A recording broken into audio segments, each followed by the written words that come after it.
Il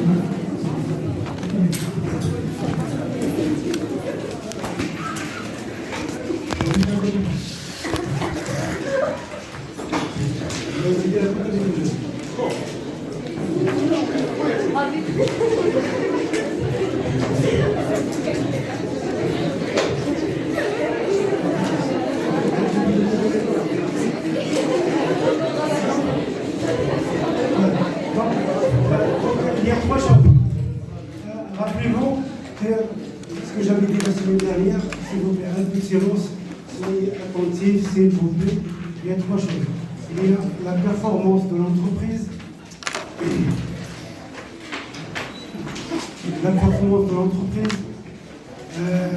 la situation financière de l'entreprise et les agents économiques qui sont intéressés aux écritures comptables. Donc,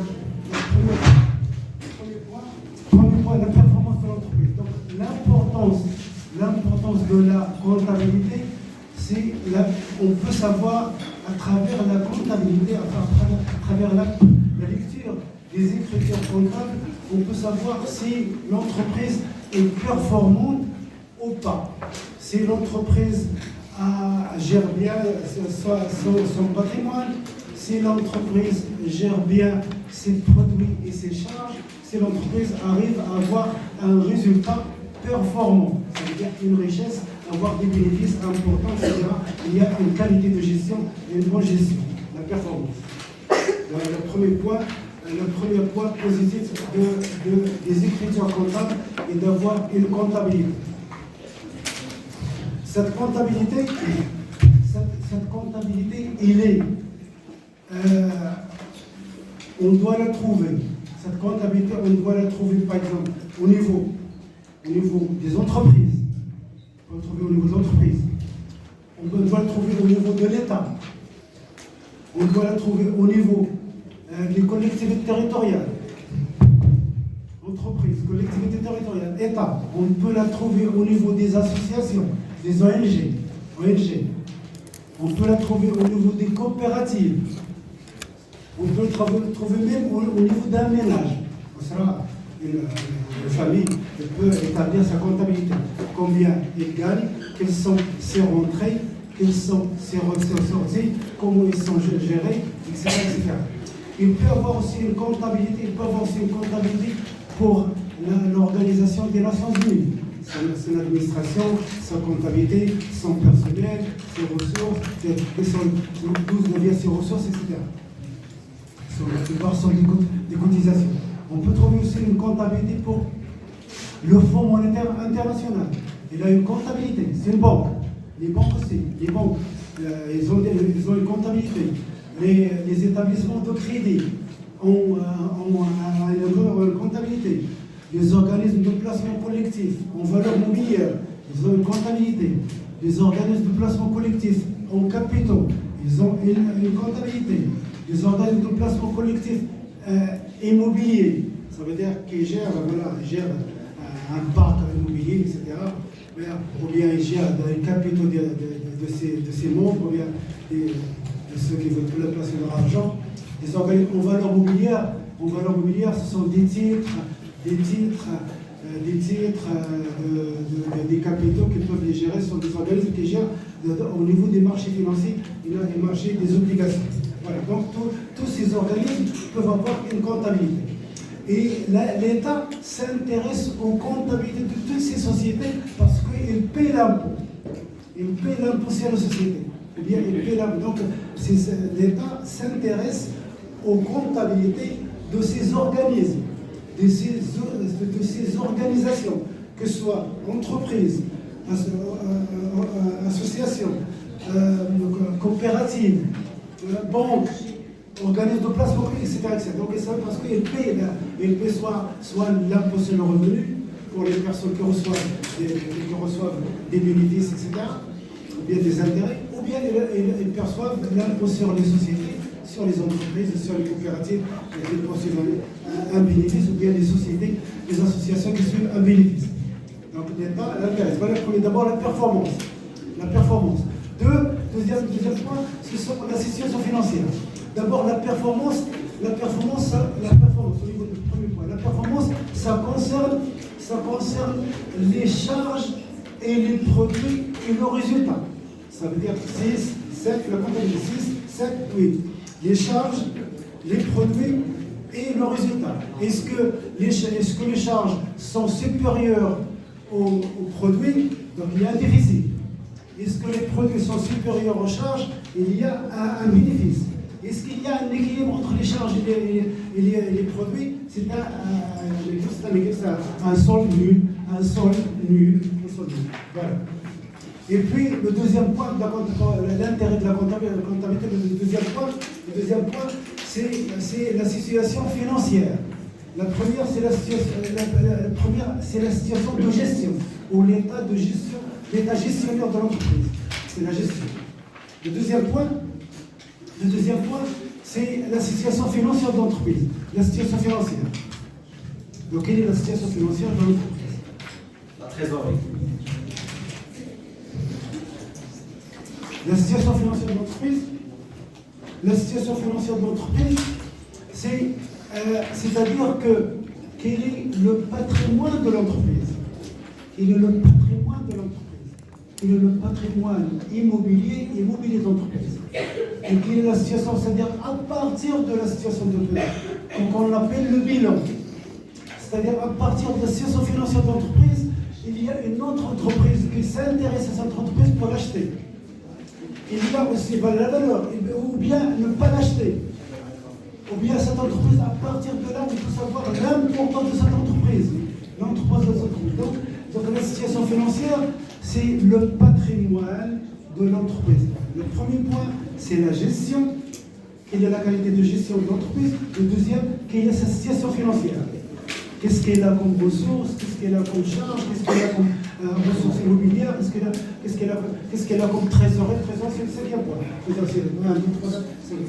Voilà, c'est la situation financière. La situation financière. Donc, qu'est-ce qu'il reste? Il reste quels sont les agents qui s'intéressent à la comptabilité? Le troisième point. Quels sont les agents que la comptabilité leur intéresse?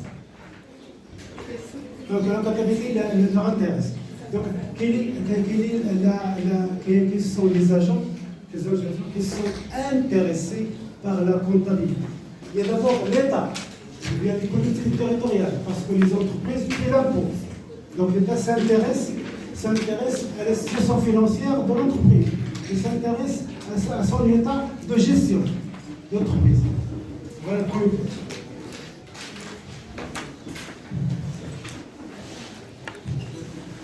Il s'intéresse parce que l'État, lui aussi, il a une comptabilité. L'État, lui aussi, il a une comptabilité. Les entreprises, les collectivités territoriales, elles aussi ont une comptabilité. Donc l'État s'intéresse à la comptabilité parce qu'il a lui-même, il a une comptabilité. Et puis il s'intéresse à la comptabilité des autres.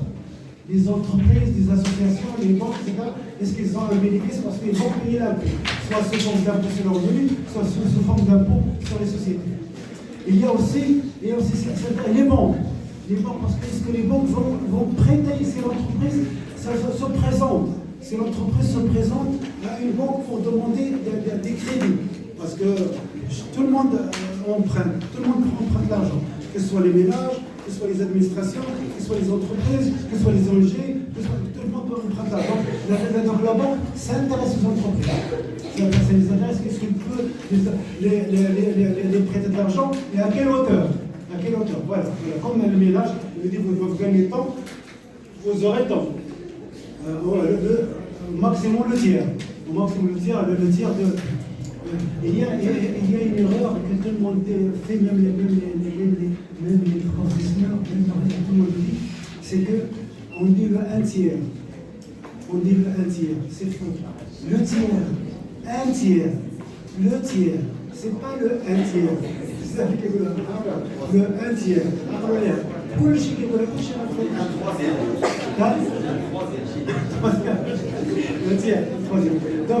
donc on dit le tiers ou là 1/3. Le tiers.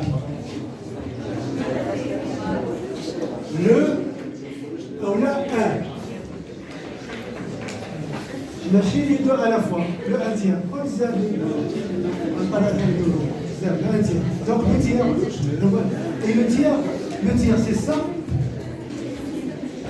Le tiers c'est ça, on a l'autre. Les autres. Voilà, donc les autres. Voilà, les autres. Les tiers. On a la tierce personne. Avec un seul.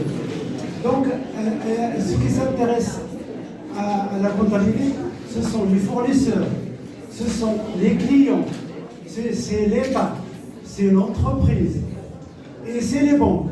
Ce sont les banques. Donc tout le monde s'intéresse à la comptabilité d'une manière.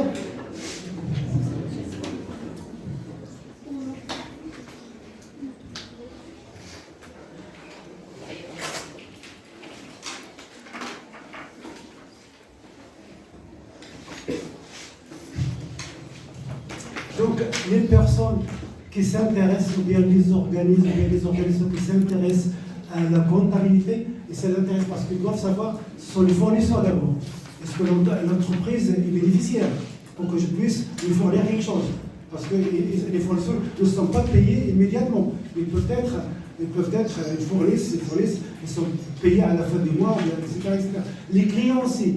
Les clients, ils peuvent prendre quelque chose d'intéressant. Peut-être l'entreprise peut acheter beaucoup de choses, le lendemain, l'entreprise fait faillite.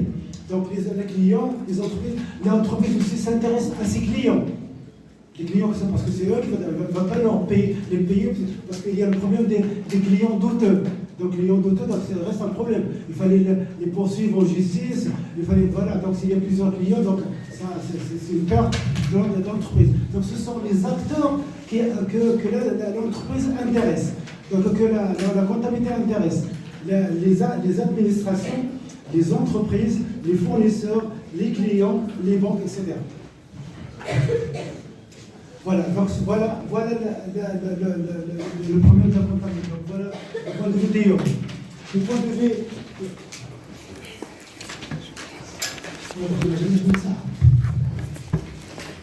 Voilà responsable. Voilà responsable. Não é resposta de mensagem.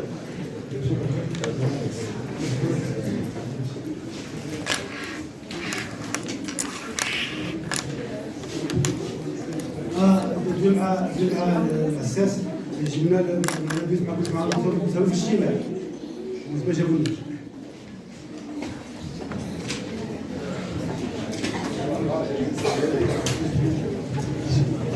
On va, si vous voulez, la comptabilité. Il y a 5 éléments qui sont très importants. 5 éléments. 5 éléments. Le journal.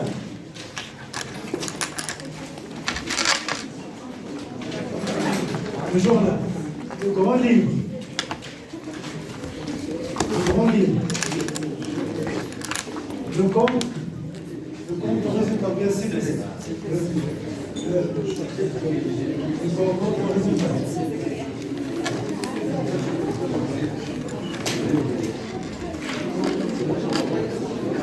Le bilan et la comptabilisation.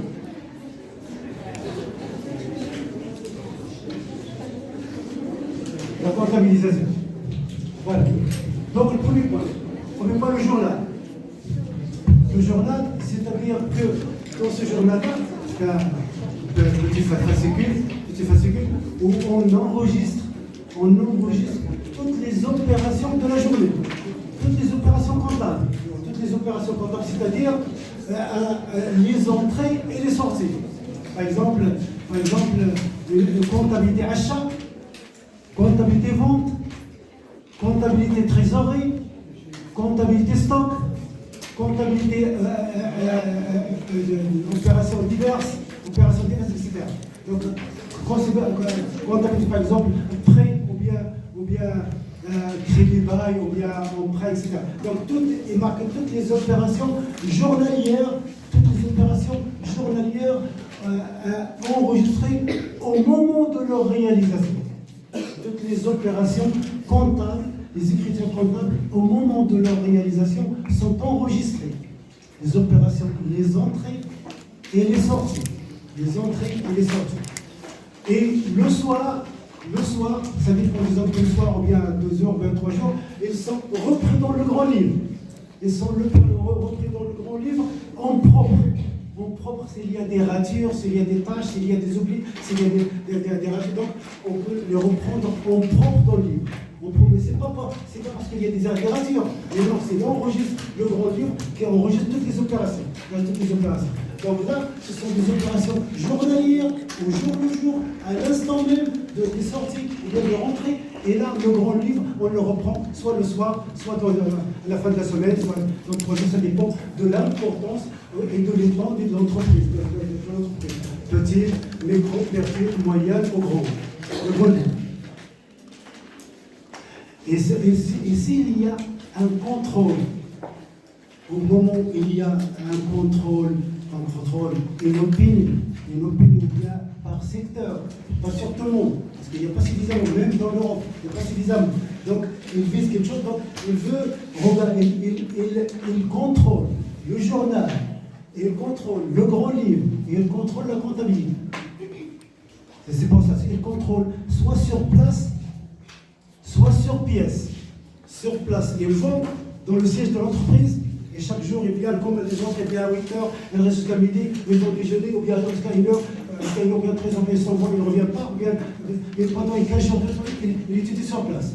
Soit ils prennent de l'ensemble, quand c'est pas beaucoup, ils prennent tout ça, et ils vont dans leur bureau, et ils étudient pour une deuxième du jour, c'est-à-dire ou bien une vingtaine du jour, le temps qu'on regarde, s'il y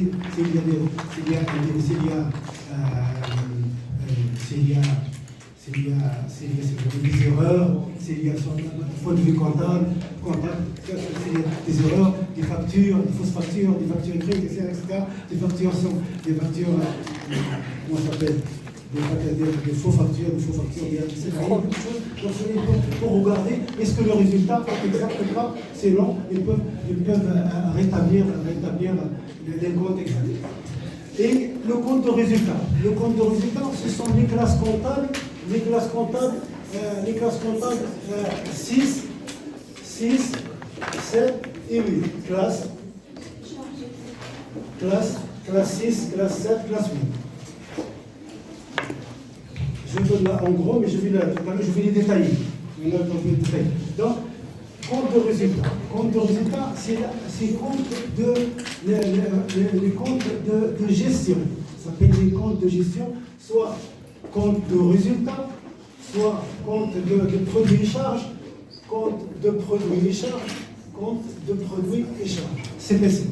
C'est le compte de produits et charges, soit les comptes de résultat, soit la gestion, les comptes de gestion de l'entreprise, classe 6, classe 7 et classe 8.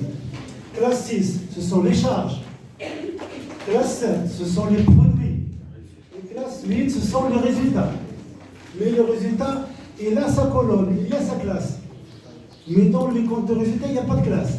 Il est à la fin, ou bien à chaque niveau. On le verra tout à l'heure. Donc le compte de résultat, ce compte de résultat, il correspond à peu près à la comptabilité budgétaire. Mais il y a une différence entre le budget et la comptabilité budgétaire. Il y a une différence entre les prévisions budgétaires, le droit budgétaire, les prévisions de l'exercice budgétaire pendant l'année. Il y a des prévisions qui peuvent se réaliser ou pas, qui peuvent se réaliser de manière exacte, ou positive ou négative. C'est-à-dire que je peux prévoir, mais je peux avoir des erreurs, parce que je peux avoir, comme je dis, que j'aurai des ressources, j'aurai pendant cette année-là de 50 millions, ou bien 100, ça dépend, pendant 100 millions, 200 millions, et à la fin de l'année, je n'aurai que 70 ou bien 80. Donc les prévisions ne sont pas tout à fait exactes. Il y a une marge d'erreur. Ou bien pour les impôts, pour l'État, il peut dire que j'aurai cette année-là les rentrées, par exemple, de 130 milliards, par exemple. 230 milliards d'impôts. Mais finalement, il n'aura que 200. Pourquoi? Parce que la mauvaise gestion, beaucoup de choses. Et c'est pareil pour les charges. Donc c'est ça. Donc là, c'est une prévision. C'est vrai, contrairement à la comptabilité qui est exacte. Mais par contre, le côté budgétaire qui est dans la comptabilité, il est exact. Il est exact. Mais par contre, le droit budgétaire, l'exercice budgétaire n'est pas exact. Il peut y avoir des marges des manœuvres, des marges d'erreur. Et ces marges d'erreur varient selon l'importance de l'État. Est-ce qu'elle est démocratique? Est-ce qu'elle est industrialisée? Est-ce qu'elle maîtrise bien son patrimoine? Est-ce qu'elle maîtrise bien ses finances? Donc, au fur et à mesure, tant que l'État est maîtrisé, là, une bonne qualité de gestion, la marge d'erreur en matière d'exercice comptable est moindre, est petite. Alors que dans les pays en voie de développement, les pays se développent en voie de développement, peu importe, dans ces pays l'importent. Donc c'est ça, il y a la marge d'erreur très importante. Parce que c'est une prévision. Je prévois, je ne sais pas si je prévois. Mais il y en a d'autres qui la marge d'erreur est petite. Voilà. Donc, classe 6, classe 7, classe 6, classe 7 et classe 8. Voilà, ça c'est le compte de résultat. Les charges, les produits et leurs résultats, les résultats. Et le bilan. Le bilan, ce sont les 5 classes. Ce n'est pas uniquement trésorerie, ce sont les 5 classes. Le bilan, ce sont classe 1, classe 2, classe 3, classe 4 et classe 5. Les classes. Classe 1, classe 2, classe 3, classe 4 et classe 5. Ces classes-là, par exemple, juste là, même je peux l'enseigner en théorie, si vous comprenez. Après, on le fera en pratique. En théorie, voilà. Là, ce sont les sources de financement. Classe 1, les sources de financement. Les sources de financement, on peut dire les comptes de financement permanent. Mais pour moi, ce sont les sources de financement. D'où vient l'argent? Là, le financement, d'où vient l'argent? Sources de financement, là, théoriquement, je dis les sources de financement. Mais en comptabilité, ça s'appelle les comptes de financement permanent. Mais pour moi, je sais qu'est-ce que c'est. Là, d'où vient l'argent? Les sources de financement. D'où vient l'argent? Et à partir de là, on peut savoir, pour une entreprise, pour une association, pour une banque, pour une coopérative, pour l'État, d'où vient l'argent?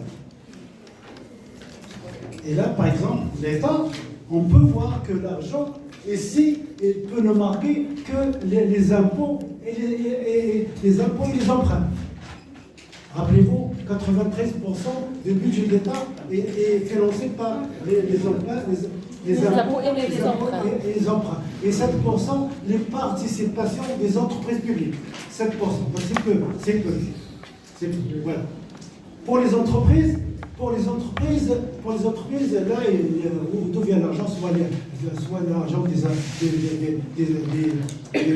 des associés, soit les capitaux, soit les emprunts aussi des banques, soit des réserves, soit une provision, soit le bénéfice de l'exercice précédent, etc.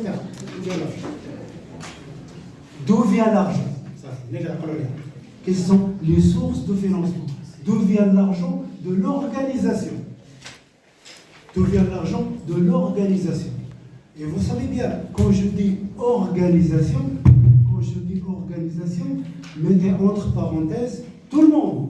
Ménage, entreprise, administration, ONG, extérieur. Et dans les entreprises, il y a les banques, il y a les assurances, il y a les organismes de placement collectif, il y a les établissements de crédit. Quand je dis banque, bien quand je dis les entreprises. Ménage, entreprise. Dans l'entreprise, il y a les entreprises, il y a les banques, il y a les organismes de placement collectif, en valeur mobilière ou bien capitaux, et il y a les assurances. Donc c'est lorsqu'on dit entreprise. Les ménages aussi, il y a les petits ménages, les grands ménages, les ménages moyens, etc. Tous les ménages. Pour ça. C'est les familles composées, les familles avec deux avec un gosse, etc. Ça dépend. Et voilà. Donc, les classes. Donc, là, classe 6, ce sont les charges. Les charges, qu'est-ce que ça veut dire là? Qu'est-ce que ça veut dire dans cette classe? Ça veut dire toutes les charges qui rentrent dans l'exploitation de l'entreprise, soit financières, soit exceptionnelles, soit d'exploitation. Toutes les charges qui rentrent dans l'exploitation de l'entreprise, ils sont déduits. Ils sont déduits. Toutes les charges qui rentrent dans l'exploitation de l'entreprise, ils sont déduites. Comme les charges budgétaires, les dépenses. Les dépenses, les recettes, moins les dépenses, égale le résultat. Voilà. Là, ce sont les produits que vend l'entreprise. Une entreprise, si c'était une entreprise commerciale, qu'est-ce qu'elle vend au marchandise? Si c'était industriel, qu'est-ce qu'elle crée? Les voitures, les motocycles, les moteurs, les appareils, tout. Donc, qu'est-ce qu'ils vendent? D'où vient son bénéfice? Là, quelles sont les charges qui rentrent dans l'exploitation? Et là, d'où vient son argent? Devient dans son exploitation. Qu'est-ce qu'elle exploite? Qu'est-ce qu'elle son marge? Et là, c'est le résultat. Le résultat, puisque le résultat, ça veut dire les produits moins les charges.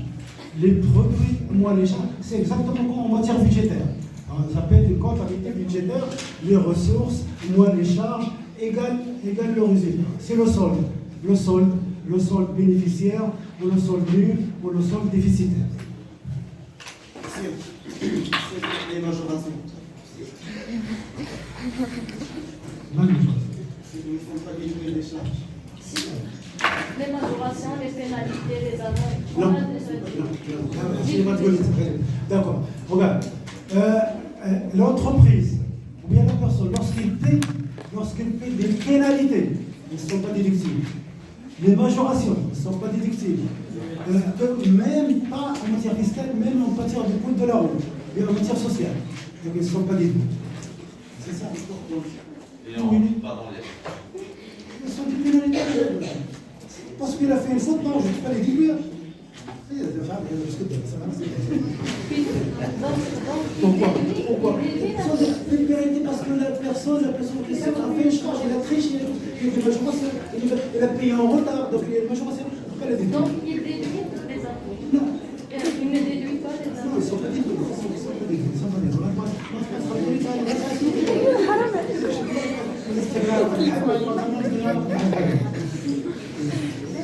Le bilan. Donc le bilan ISN. Donc le premier point, ce sont d'où vient l'argent.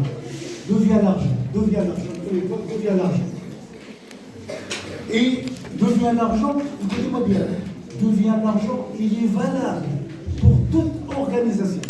D'où vient l'argent, il est valable pour toute organisation. Par exemple, l'université, d'où vient l'argent? Suspension.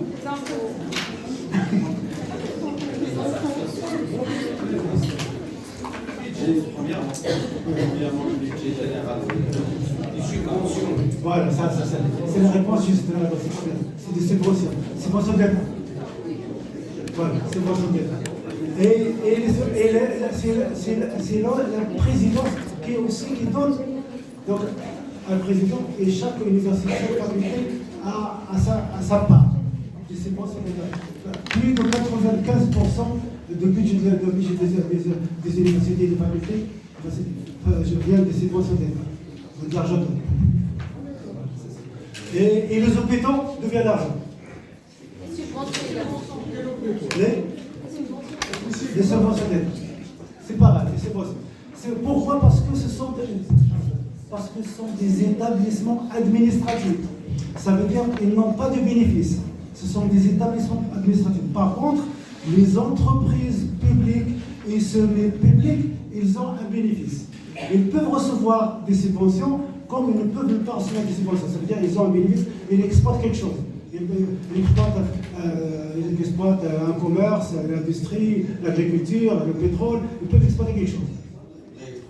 Les segments, ils n'ont le droit de recevoir les subventions que pendant 3 années, sur la base où ils doivent réaliser un bénéfice qui dépasse 30%. Lesquels? Les segments. Les segments. C'est autre chose. Les segments, qu'est-ce que c'est les segments? Les segments sont pas la plupart, il y a. Vous savez combien il y a de segments? Ils étaient 150, ils vont diminuer. Voilà, c'est ça. Voilà, aux alentours, pas loin de 180, 190. Mais voilà. Donc les segments, la plupart sont des dispensaires médicaux. Des dispensaires médicaux, quelque chose comme ça. La plupart sont dans la santé, dans les ministères. Mais ce sont des services qui n'ont pas la personnalité morale. Ça, c'est autre chose. Ça, c'est autre chose. Ils sont intégrés dans le budget de l'État. Parce que ceux-là sont juste des services. Ils n'ont pas une personnalité morale. Ils ont une certaine autonomie financière, pas forcément parce qu'ils peuvent recevoir. Mais s'ils ont un bénéfice, il est versé dans le budget de l'État. Là, je ne parle pas de ça. Ce ne sont pas des établissements. Ce sont des services. Les services de l'État gérés de manière autonome. Les services de l'État. Les services de l'État. Les services de l'État gérés de manière autonome. Les services de l'État gérés. Ça, ce sont des services.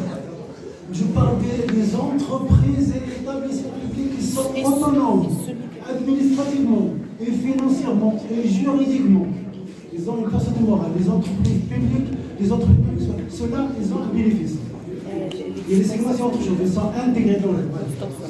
Cela, si vous voulez, c'est bien de me dire ça. Voyez, les segments et les constitutions de trésor, ce sont des aberrations. Ce sont des aberrations. Ça veut dire Shudud Qanouni. Et il ne fallait pas qu'ils soient créés. Parce que c'est quelque chose parce qu'on les a pris du système budgétaire français. Et les budgets annexes aussi. Donc tout ça sont des aberrations. Il faut voir l'État. Voilà, le service de l'État pense directement et le recette. Vous voyez ça, ce sont des poches de fuite des capitaux. Ce sont des poches de fuite des capitaux. Les gens obligés parce qu'ils mettent un service et comme ça prend l'argent. Pas bien de ça. Les services de l'État gérés de manière autonome, les constitutions de trésor, les budgets annexes, tout ça, c'est pas une gestion rationnelle. Même en France, c'est pas une gestion rationnelle. C'est pas une gestion rationnelle. La gestion rationnelle, ce sont les services, les ministères. Peu importe, s'il y a un service, peu importe, c'est le ministère. Voilà, c'est ce que moi je connais, voilà, ce que je sais, le Premier ministre, le chef du gouvernement, ce qu'elle sait, c'est qu'il y a un ministère.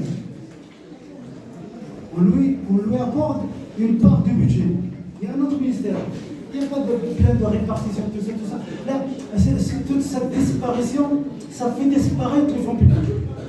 Ça, c'est pas bien. Disparaître les traces, même pour les. Voilà, même pas les traces. Voilà. La responsabilité. On voit des disparitions. 180 services annexes, ça veut dire 180 possibilités de fuite d'argent. Le mal gestion. Donc, c'est d'où vient l'argent. Quelles sont les sources de financement. Le deuxième point, les comptes d'actifs immobilisés. Les comptes d'actifs, ça veut dire les comptes d'actifs immobilisés. Les comptes d'actifs immobilisés. Les comptes d'actifs immobilisés, ça veut dire combien les immobilisations. Ça veut dire le siège de l'entreprise, le siège de l'État, le siège d'une collectivité territoriale, le siège des associations, le siège social d'une coopérative, les terrains, les constructions, les machines, les équipements de bureau, les installations techniques, tout ça, ce sont des immobilisations. Installations techniques, les immobilisations, les installations techniques, les constructions, les terrains, le siège social, le siège de la banque, etc. Et puis, les immobilisations. L'immobilisation corporelle, c'est l'immobilisation corporelle et aussi incorporelle. L'immobilisation incorporelle, ce sont les brevets d'invention, ce sont les recherche-développement, ce sont le fonds de commerce, le fonds commercial, surtout le fonds commercial. Parce que si vous avez étudié, j'ai fait une démonstration dernière. Non. Donc, le fonds de commerce et le fonds commercial. Le fonds de commerce,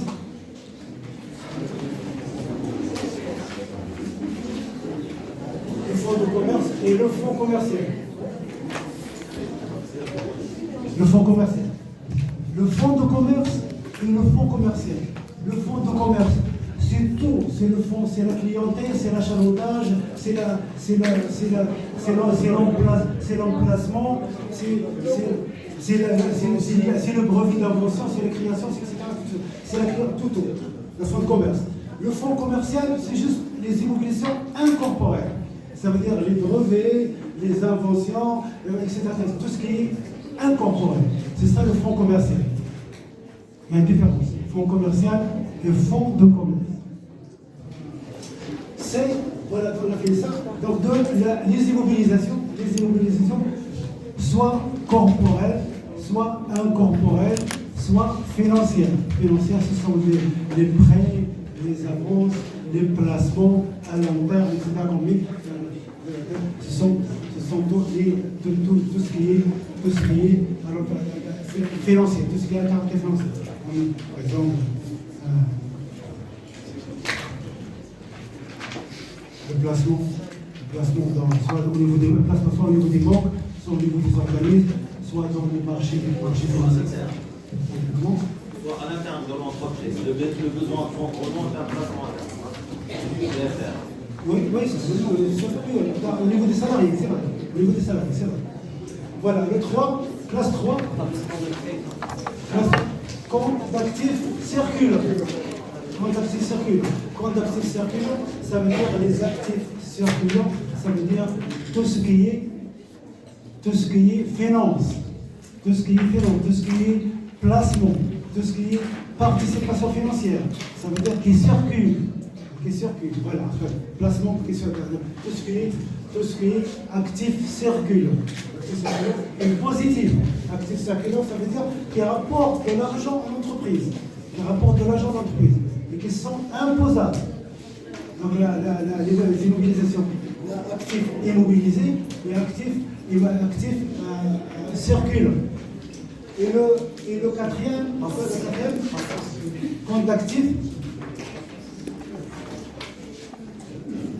compte de passif. Compte de passif. Donc, qu'est-ce qu'on trouve dans le classe 4 ?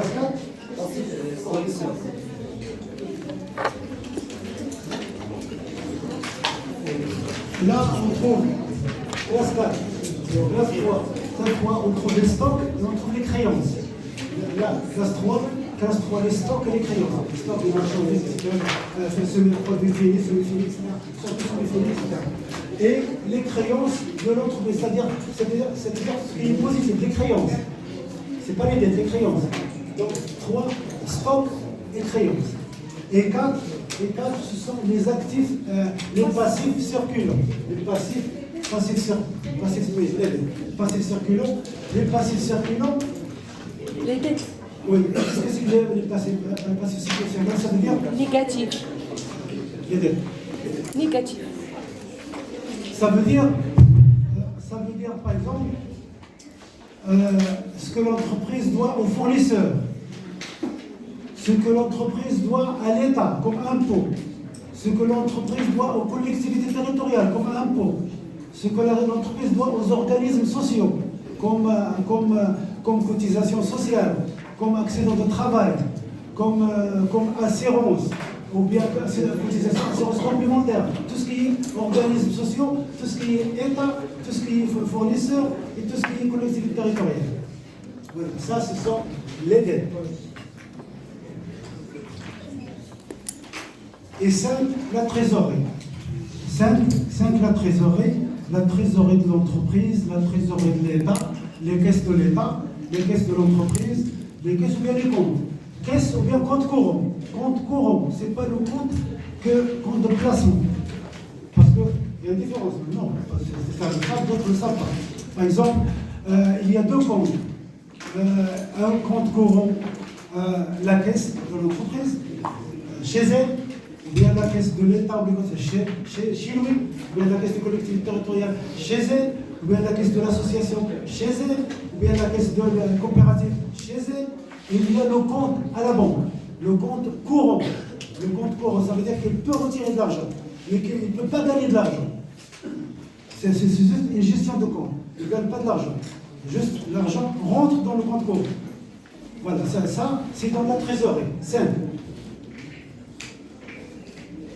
Et si l'entreprise, ou bien l'État, ou bien le collectivité territoriale, ou bien l'association, ou bien la coopérative veut gagner de l'argent et il a un capital, il peut le placer, pas dans le compte courant, dans un autre compte. Il veut placer l'argent. Il veut placer l'argent et avoir des intérêts tous les ans. Ça dépend, des intérêts dans un marché financier. Donc il y a le compte courant. Moi je ne parle pas du compte où il y a des placements ici. Il y a juste le compte courant. La caisse et le compte courant. Ça peut être positif comme négatif. Ça peut être déficitaire ou bénéficiaire. Et là ce côté-là, il y a côté positif et côté négatif. Là, ça veut dire que la caisse elle peut être déficitaire. Le compte courant, il peut être en rouge. Ou bien la caisse, elle peut avoir de l'argent. Ou bien, dans le compte courant, il peut avoir de l'argent. Ça veut dire excédentaire. Voilà. Donc, voilà, tout ça. Et j'ajoute autre chose. Et puis après, je vais les détailler à l'intérieur.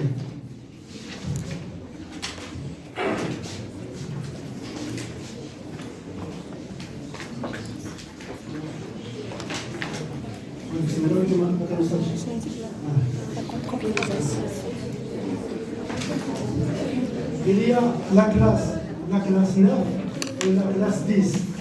Classe 9.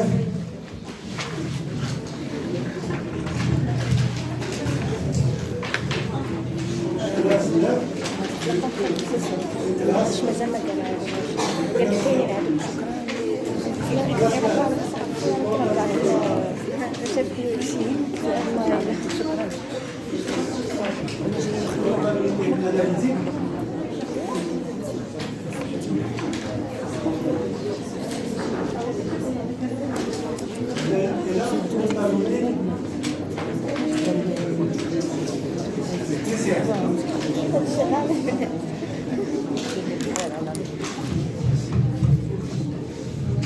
Donc, regardez, là, s'il vous plaît, là c'est le bilan, c'est la classe 1, 2, 3, 4, 5.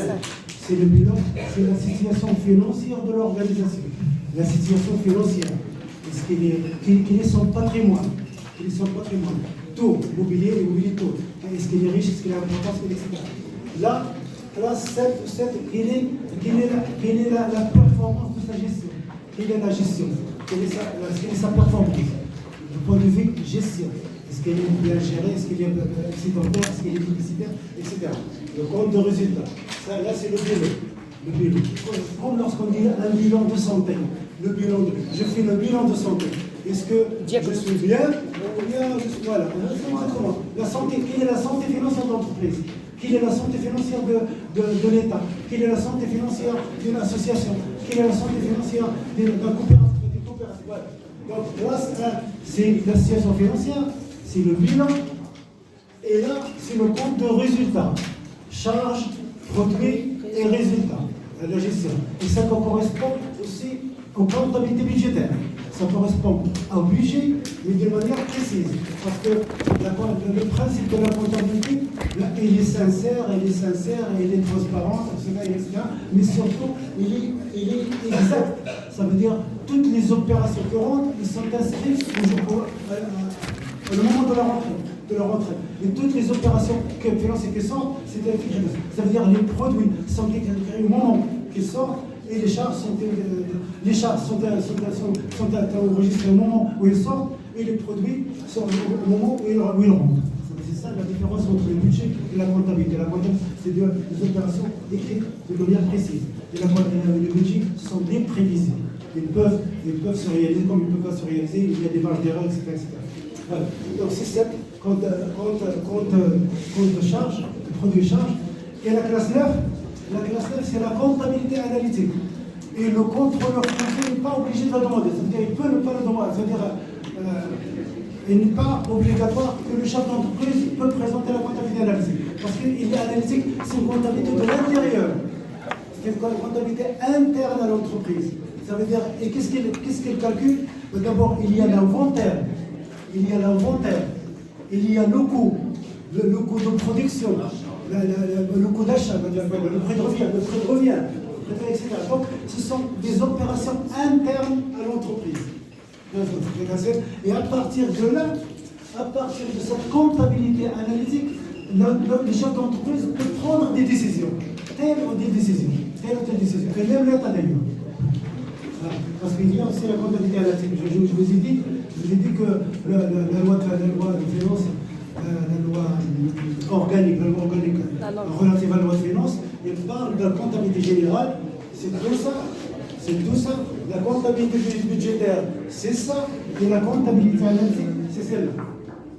C'est la comptabilité opérationnelle. Ce sera là, Michel,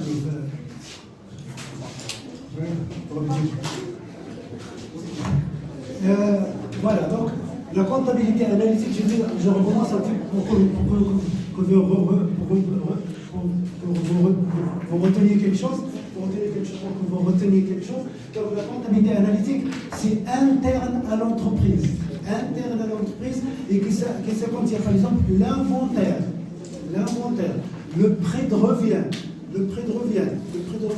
des marchandises, ou bien le coût des marchandises, etc. Donc, une analyse financière interne à l'entreprise qui concerne l'entreprise, et à partir de là, l'entrepreneur, il peut prendre, le gérant, il peut prendre des décisions, l'Assemblée générale peut prendre des décisions pertinentes dans tel ou tel secteur, ou bien supprimer certaines choses, investir dans tel ou tel secteur, etc.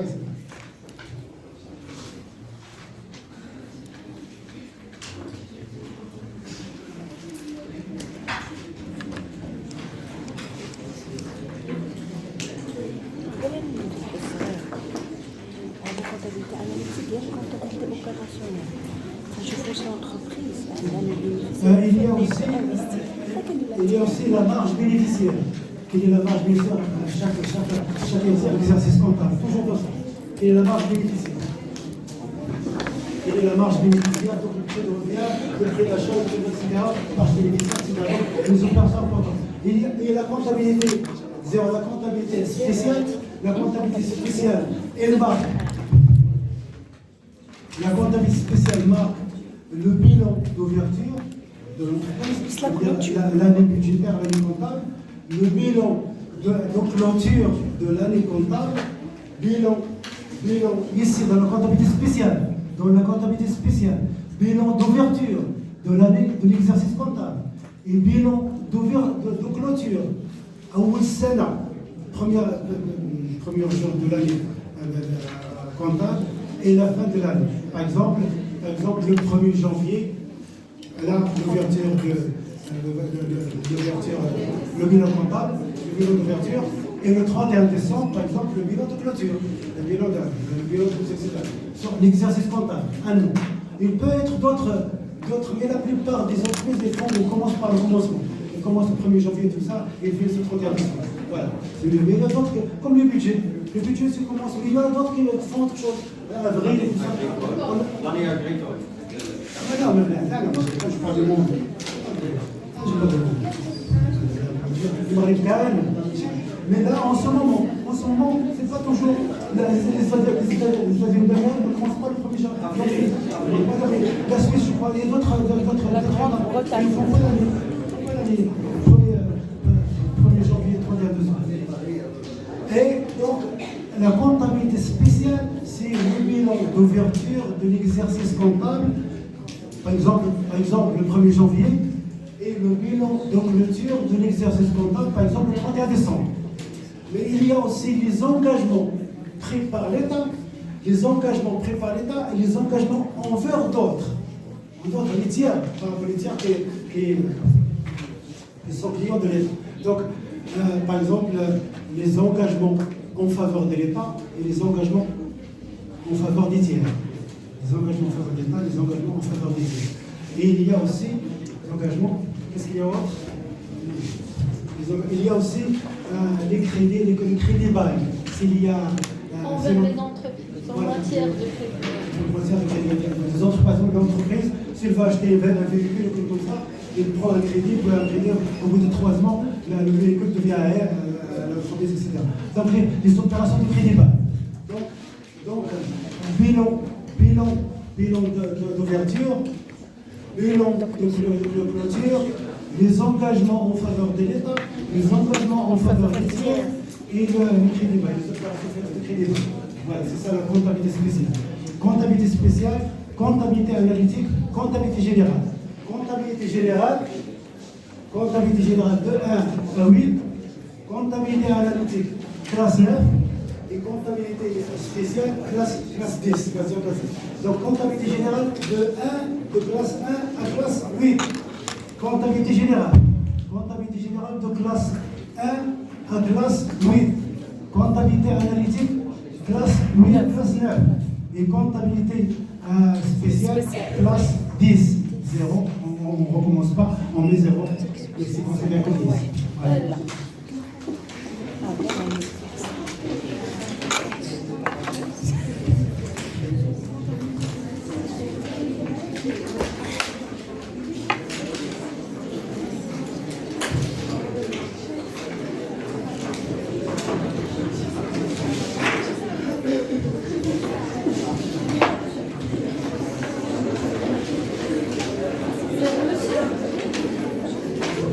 La comptabilité spéciale, on peut l'intégrer même sur la comptabilité générale, non?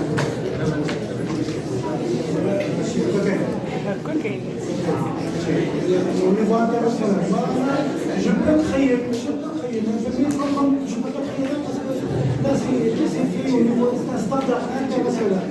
Donc je me dis, du point de vue de recherche, je peux créer quelque chose, je peux créer une loi. Mais là je peux rien faire.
Voilà, donc on va commencer par classe 1. Classe 1 de la comptabilité générale. Donc on a fini avec la classe 9 et la classe 10. Comptabilité analytique, comptabilité spéciale, il n'y avait que ça, ce que j'ai dit tout à l'heure. Par contre, la classe de 1 à 8 et autre chose. Voilà, donc classe 1.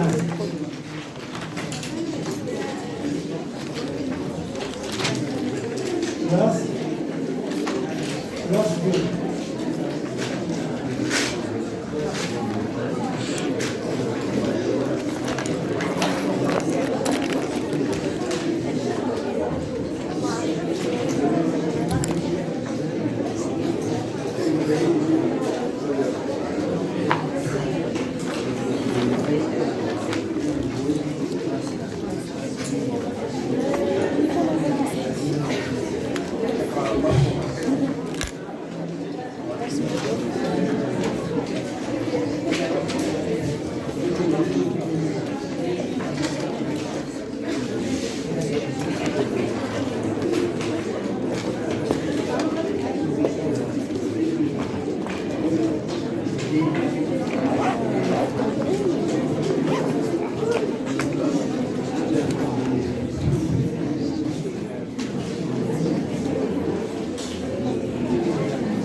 classe.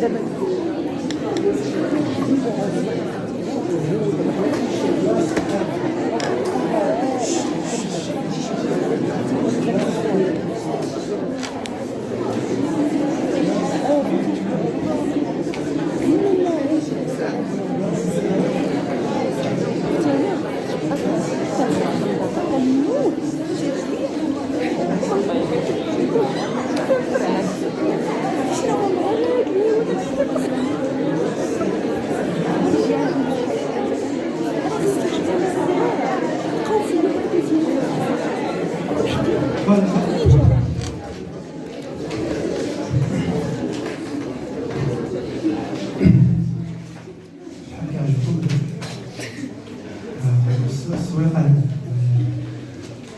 Donc, classe 1, compte de financement permanent. Ce que j'ai dit tout à l'heure, devient l'argent, pour ça de manière générale, pour que vous retenez le contenu de cette rubrique. Mais non, en fait, c'est compte de financement permanent, c'est ça. En fait, ça revient devient l'argent.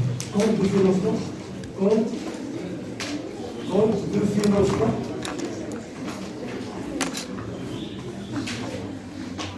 Compte de financement permanent. Compte de financement permanent. Donc, compte de financement permanent devient l'argent pour l'entreprise, devient l'argent pour l'État, devient l'argent pour les collectivités territoriales, devient l'argent pour une association, pour une collectivité, pour une coopérative, pour une banque, etc. Donc ça peut être des capitaux propres, de l'organisation, ça peut être des capitaux des associés, ça peut être des emprunts, l'État, ça peut être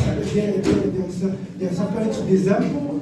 Donc voilà, donc capitaux, je mets ça, je mets comme ça, voilà. Capitaux propres.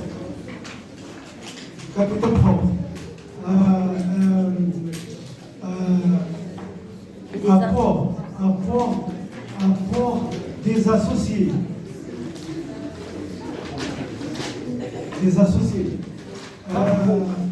Emprunt. C'est pas des emprunts. Impôt. Réserve.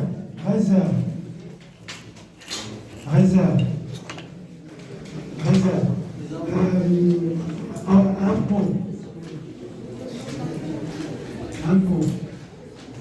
Voilà. Subvention. Subvention ou cotisation pour des associations, pour les etc. Voilà, ce sont les finances. Hein? Les dettes de financement. Voilà. Qu'est-ce que les emprunts. Les financements, je vais aller là. Je vais là. Et ça va être un compte de financement, fait un compte, fait un prêt d'émission, fait un compte de réévaluation, fait un rapport à nouveau.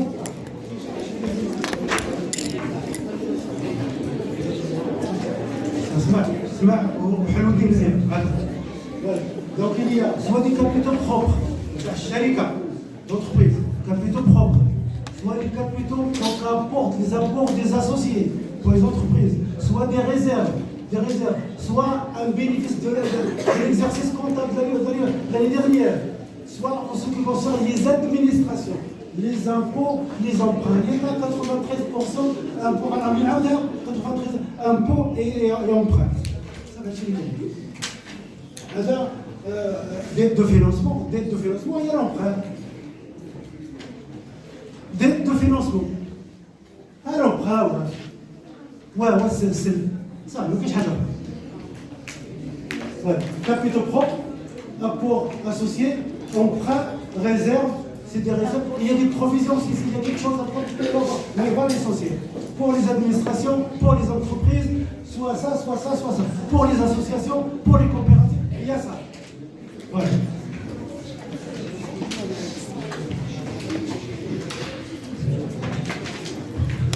Donc voilà, devient l'argent.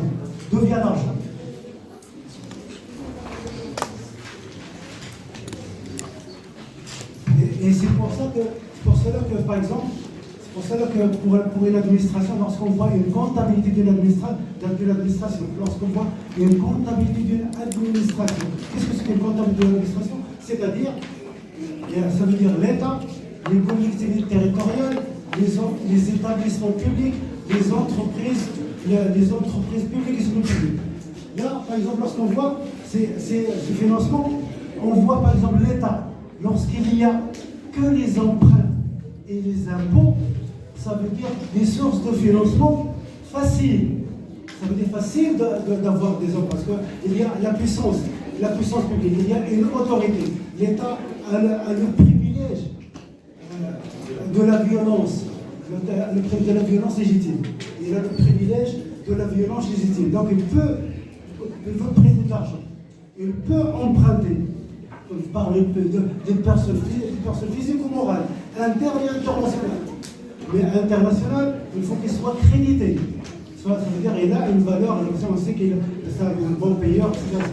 Voilà, donc, et ici, on voit que l'État, il n'a que les impôts ou les emprunts, ça veut dire qu'il n'a pas un patrimoine, il n'a pas de richesse, il n'a pas de poisson, il n'a pas d'énergie, il n'a pas de phosphate, il n'a pas de minerais, il n'a rien, il n'a pas d'agriculture, il n'a rien. La seule source, c'est les impôts.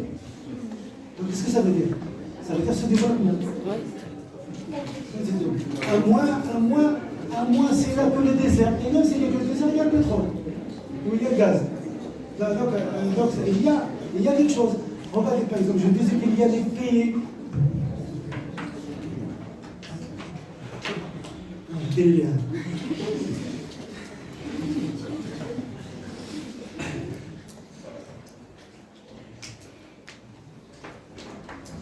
والله ما جيت وحده كترغبني في العشيه في اخر السنه انا ما نقول شي واحد انا نقول هادو اللي كيجيو كتبين لي شهر انا كنقول لكم حتى راسكم انا ندير لك الدويه معاكم حتى اللي تيترابيني تقول لي مازال لي نقطه ولا مازال لي جوج شي اللي يقول راه واحد انت غتشوف في الكوزيرو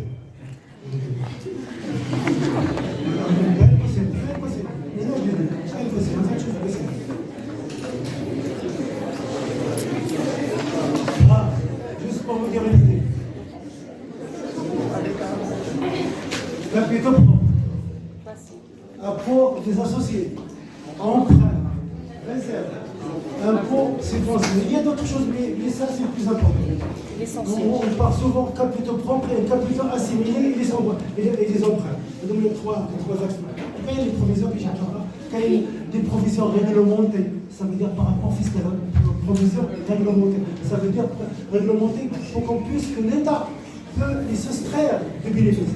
Ça veut dire que l'État donne l'autorisation. Ça s'appelle des provisions réglementées vis-à-vis des emprunts. Ça veut dire que l'État a donné l'autorisation à ces provisions. Provisions s'il y a un risque qui peut se produire au cours de l'année, ou bien hausse des prix, ou baisse des prix pour l'entreprise, ou baisse des prix pour les matières premières, ou bien les taux de change, il y a beaucoup de choses. Donc voilà, donc là, à ce moment-là, ce sont des provisions qui sont déduites de bénéfices. Ça s'appelle des provisions réglementées. Ça veut dire par l'autorisation de l'administration fiscale. Et ils peuvent être déduits. Ça veut dire réglementé. Ça veut dire l'essentiel, c'est ça. Capitaux propres, capitaux assimilés comme réserve, etc., bénéfices l'année dernière, et les emprunts. Monsieur, on peut ajouter également les dotations d'amortissement. Oui, exactement. Des dotations. Exactement. Et il y a même, je ne vais pas ajouter, mais là, les dotations d'amortissement, on peut jeter, mais si vous voulez, les amortissements et les investissements et les provisions sont déduits des impôts. On peut les trouver. Il y a les provisions, les dotations de prévision et d'amortissement, on peut les trouver dans plusieurs classes. Pourquoi? Parce qu'ils sont déduits. Et aussi les investissements. L'entreprise peut investir. Donc l'administration, l'État encourage les entreprises à investir. Donc le montant des investissements peut être déduit de l'impôt. Il y a aussi les amortissements. L'amortissement pour usure, par le temps, par la technologie. technologie ou bien par l'obsolescence technologique. Donc, aussi, on peut, un montant, donc peut-être déduit à la fin de l'année de bénéfices, et on ne retient que les bénéfices nets. Moins les amortissements, moins les provisions, moins etc., moins les charges d'exploitation, etc. Voilà. Le deuxième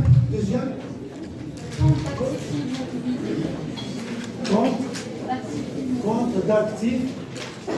d'actifs immobilisés.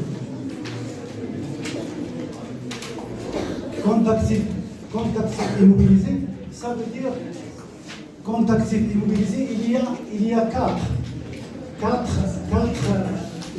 quatre subdivisions, grandes subdivisions. Il y a quatre grandes subdivisions.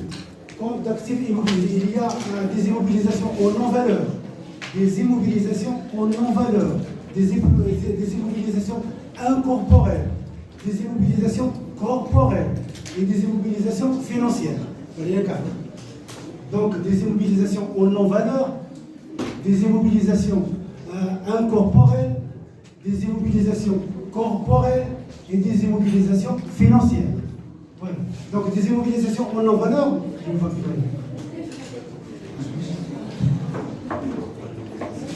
voilà. Des immobilisations en non-valeur, ça veut dire que les frais d'institution d'entreprise, tout ce qu'il y a pour le commencement, pour l'institution d'entreprise, la création d'entreprise, tout ça, on peut les déduire des bénéfices. Tous les frais qui ont été pour la création, au début, la première fois, la création d'entreprise, pour le siège social, les emprunts, tout ça, ce qui est rentré dans la création de l'entreprise, on peut les déduire. Donc, et pourquoi des immobilisations en non-valeur? Ça veut dire, lorsque vous ferez...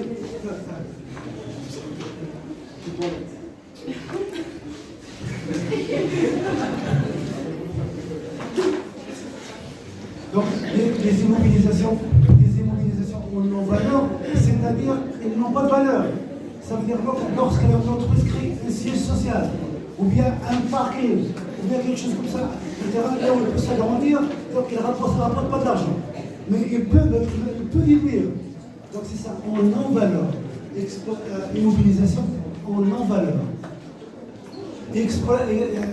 Immobilisation corporelle. Voilà. Et, je mettrai les mots en non-valeur.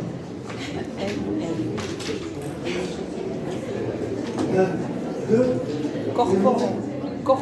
Les mots incorporels. Immobilisation incorporelle. Immobilisation incorporelle, ça veut dire tout ce qui est brevet, tout ce qui est marque, tout ce qui est création, tout ce qui est recherche, développement, tout ce qui est fonds de commerce, fonds commercial. Tout ce qui est fonds commercial. Fonds commercial. Pas fonds de commerce. Fonds commercial. Ouais. Invention, brevet, technologie, marque de fabrique, etc. Droit, il y a les droits d'auteur. Droit d'auteur. Recherche, développement, ça immobilisation corporelle.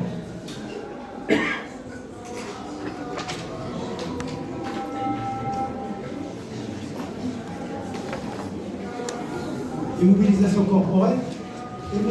corporelle, tout ce qui est installation technique, tout ce qui est bâtiment, tout ce qui est construction, tout ce qui est terrain, tout ce qui est machine, équipement, tout ça, équipement, table, chaise, bureau, tout ce qui est ordinateur, programmation, tout ce qui est hein?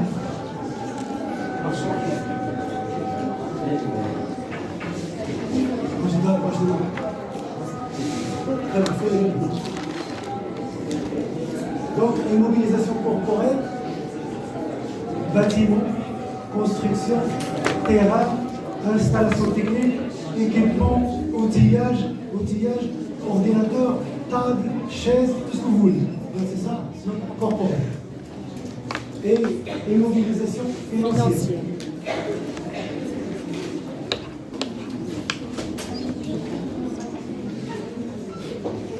Immobilisation financière, là aussi, ce sont des immobilisations de sorte de crédit.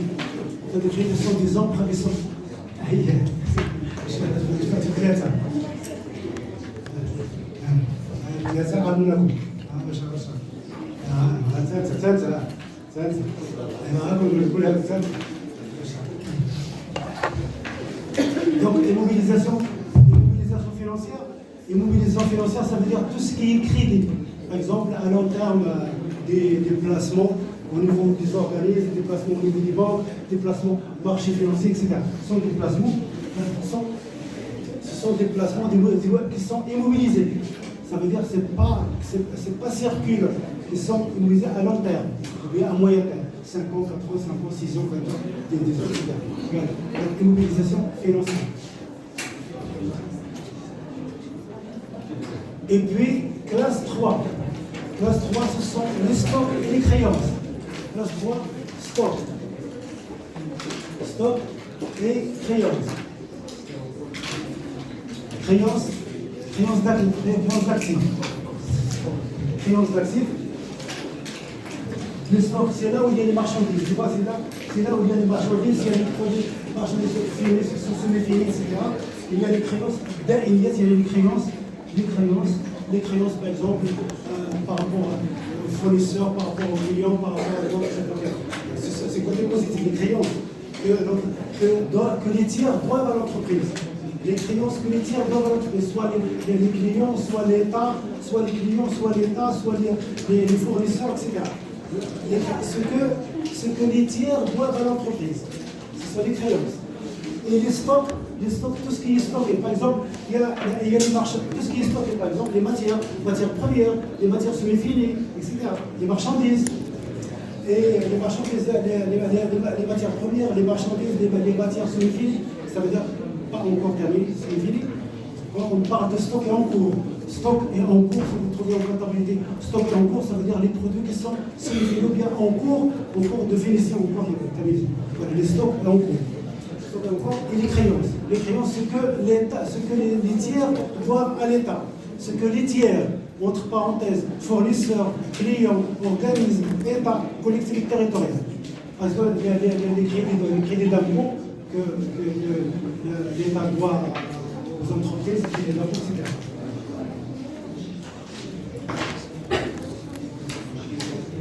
Je vous ai dit la semaine dernière que les stocks, il y a une comptabilité matière. Une comptabilité matière, et là, on fait un inventaire des stocks au début de l'exercice comptable, et à la fin de l'exercice. Quels sont achetés, c'est les marchandises qui sont vendus, les marchandises qui sont rentrés pour l'année, et là, on fait la différence, et le bénéfice, s'il y a le bénéfice, il s'ajoute au bénéfice global.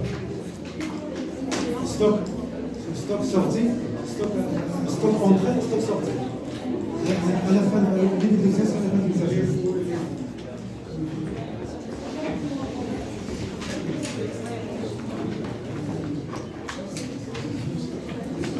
Classe 4, les classes 4.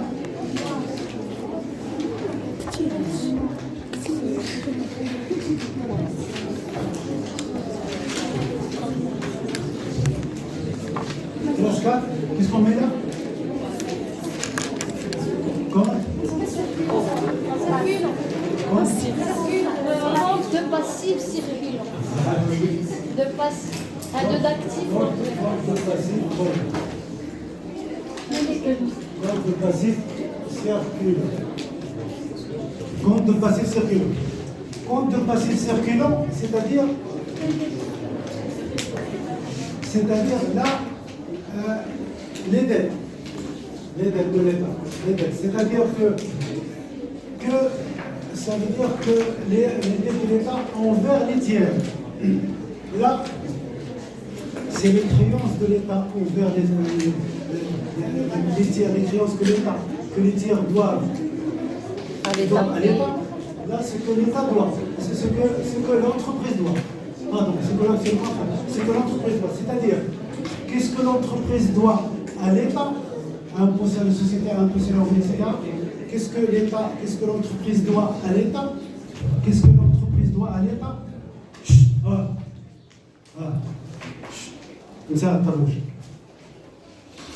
Qu'est-ce que l'État doit? Qu'est-ce que l'État doit à l'entreprise? Non, pardon. Qu'est-ce que L'entreprise doit à l'État. Qu'est-ce que l'entreprise doit à l'État? Les impôts. Qu'est-ce que l'entreprise doit aux collectivités territoriales? Qu'est-ce que l'État doit aux organismes sociaux? Ça veut dire cotisation sociale, retraite, assurance, cotisation complémentaire de retraite, d'assurance, etc.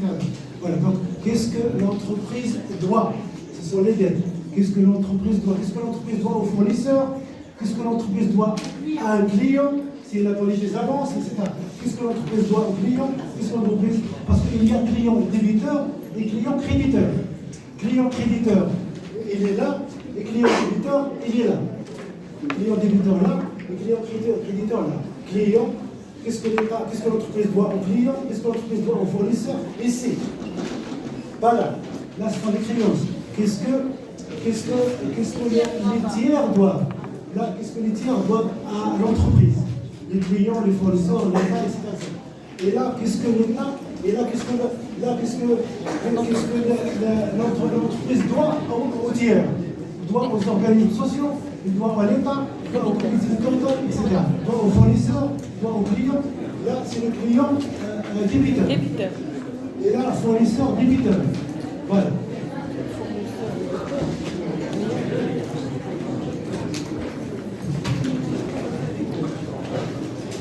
On va s'arrêter là. Merci beaucoup.